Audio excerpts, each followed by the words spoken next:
नमस्कार, आप देख रहे हैं लोकवार्ता न्यूज। हमारी खबरें देखने के साथ ही हमारे चैनल को लाइक और सब्सक्राइब जरूर करें। राजस्थान में नागौर सांसद हनुमान बेनीवाल एक बार फिर से भजनलाल सरकार पर बरसे हैं।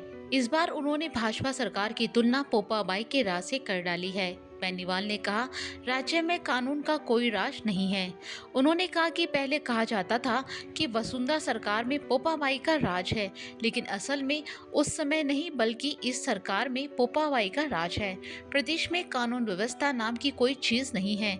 इसके साथ ही सांसद बेनीवाल ने सब इंस्पेक्टर भर्ती परीक्षा को लेकर सरकार को जमकर घेरा। उन्होंने कहा कि एक मंत्री और अधिकारियों के करीबी लोग ऐसा ही बन गए हैं। उन्होंने बड़ा सवाल खड़े करते हुए कहा कि इन लोगों को बचाने के लिए भर्ती परीक्षा रद्द नहीं की जा रही है। बेनीवाल ने कहा कि चुनाव से पहले भाजपा कहती थी कि भर्ती परीक्षा को रद्द करवाएंगे, लेकिन अब भाजपा सरकार भर्ती परीक्षा को रद्द नहीं कर रही है।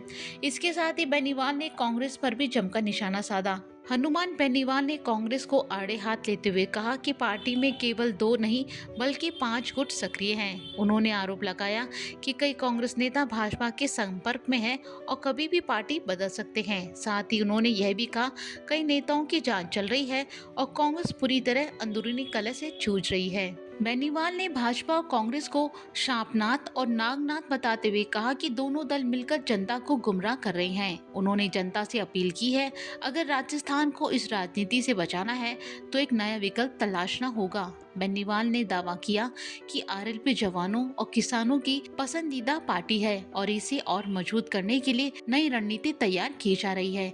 उन्होंने कहा कि आरएलपी ने हमेशा 36 कौम के लिए सड़क से संसद तक संघर्ष किया है। बेनीवाल ने कहा कि राज्य में आरएलपी की नई प्रदेश कार्यकारिणी जल्द घोषित की जाएगी, जिससे संगठन को और मजबूती मिलेगी और पार्टी राज्य की राजनीति में एक सशक्त विकल्प बनेगी। इसके साथ ही नागौर सांसद बेनीवाल ने किरोड़ीलाल मीणा की फितरत को लेकर निशाना साधा। उन्होंने बयान देते हुए कहा कि किरोड़ीलाल मीणा ऐसे नेता है जो बिना लड़े नहीं रह सकते। उन्हें कितना भी बड़ा विभाग दे दो, वो फिर भी लड़ेंगे, चाहे उन्हें मुख्यमंत्री ही क्यों न बना दो। जिस तरह मेरी नेचर है, मेरे को कहीं सरकार में बिठा दो, लड़ूंगा तो पक्का। सरकार में बिठा दो, मैं जब तक मेरे मन की नहीं होगी तो मैं लड़ लूंगा। और मन की जब भी होती है जब पूरी सरकार आती है।